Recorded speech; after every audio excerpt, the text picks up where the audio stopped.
Voatendry DGCIS i Colonel Fetrarivo Rabemanantsoa, voatendry hotalier général ny Central Intelligence Service ny Colonel Fetrarivo Rabemanantsoa. Izy no misolo toerana ny contrôleur général de police Librian Rifetolo-Janahary izay nanambara ny fialan'ny andro omaly. Talohany ity fanendrena ity dia komandiny sekoly ny gendarme national ambositra ny Colonel Fetrarivo Rabemanantsoa. Fa ny ao Antananarivo renivohitry ny Madagasikara kosa dia zaka 300 olona ny lamasina handeha ao andrenivohitra.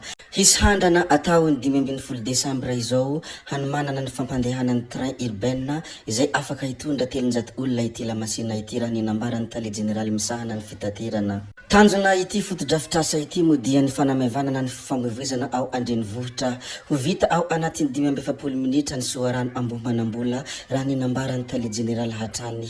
Mbola ao Antananarivo renivohitra hatrany mo dia ny nisongadina ny androany mo dia mitaky ny rariny ireo mpivarotra. Matsapa ho misy fanavokavaham-bolonkoditra na misy amin'ny ireo mpivarotra morondalana, misy ireo mahazo mivarotra fa misy kosa ireo tsy mahazo mivarotra ka izany indrindra ny antony fitakiany izy ireo. Nandritrany ity fitakina izay nataon'ny mpivarotra eny amorondalana ity mo dia nandefa hafatra mivantana amin'ny ramatoa ben'ny tanàna ny Antananarivo mo izy ireo, tsy iza mo izany fa Harilala Ramanantsoa. Nilaza ihany koa izy ireo ny hoe maninona ny polisy no mikasy tanana anay. Ndeha mo arantsika misimisy kokoa ny zavatra izay nolazainy ireto mpivarotra amorondalana ireto izay nanao fitakina sy nandefa fitarenana amin'ny ireo tompon'andraikitra rehetra.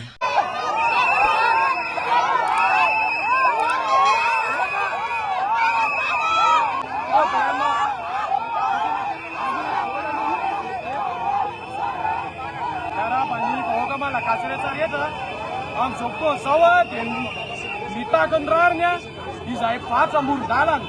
Voalohany indrindra, maninona misy fanavakavaham-bolonkoditra le izy, maninona misy partia afaka varotra, maninona misy partia tsy afaka varotra. Fanaty samy vohoaka reo. Voalohany indrindra aloha tokony andray fepetra manokana momba an'izay ny ben'ny tanàna eto Antananarivo.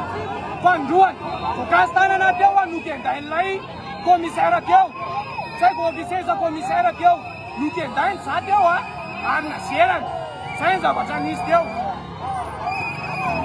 Ao anaty lalàna ve misy tanjoka rogodina ngena ra polisy fa maninona ra polisy indray no mikasy tanana anay majinika. Nareo no tsy hoe mibahana lalana dia esorina. Tsy maintsy miady ny olona ho an'ny zon'olombelona fa tsy tokony atao an'izany fotsiny.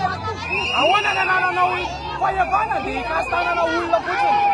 Tsy maninona io samboy efa natolotra anareo ateo. Toeranaiza le angatanareo ity na revarotanaiza le fahatanala kely letareo. Fa maninona ny sisiny bahana sorina dia maninona sasany tsy lesorina. Fa tia sasany mandovola ao amin'ny commune. Isapany olona dia mandeha vola ao amin'ny commune. Zay marana ialofona vahoaka zay.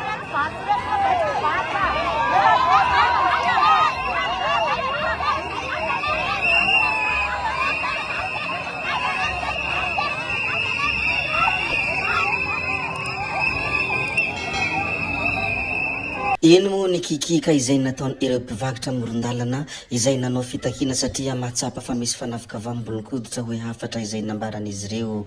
Avelaza hivarotra hoe ny fitakina izay nataony izy ireo hatrany. Nandritrany ity fitondrany fanavoazana ity mo dia anisany izay tena hita mitsikitsika sy miasa mo ny ministry ny fitsarana tsy iza mo izany fa Ramatoa Fanerisoa Erinaivo.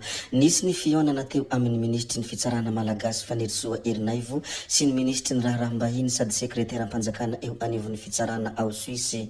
Ny fitsarana malagasy Suisse mo dia ny fanaiky fa hogiazana ireo fananana sy ny compte any Suisse any ireo teratany malagasy izay voakasika amin'ny raharaha maloto. Ankoatrany ny fanamafisana fiarah-miasa eo amin'ny firenena roa tonta, voaresaka tamin'ny fionana ihany koa ny fanamorana ny fifanakalozana mpiasa sy ny mpianatra malagasy any Suisse. Ankoatran'izay mo dia eo ihany koa ny fampidina an-tanindrazana ireo olona voaheloka na eto Madagasikara izany na any Suisse ary ny fifanekena amin'ny famerenana an-tanindrazana ireo vola izay giazan'ny fanjakana malagasy. Zay ihany koa no namarana ny videontsika ry tompoko vavy sy tompoko lahy koa dia mankasitraka anareo na vitanay ianao hatramin'ny farany ary mbola manentana anareo foana ny mbola hanaraka ny video manaraka izay alatsaka iato misesisy. Zay fa tsy halavana ny resaka hametra veloma izay veloma vetivety amin'ny manaraka indray ianao manao ny misimisy veloma ary tompoko lahy veloma tompoko vavy.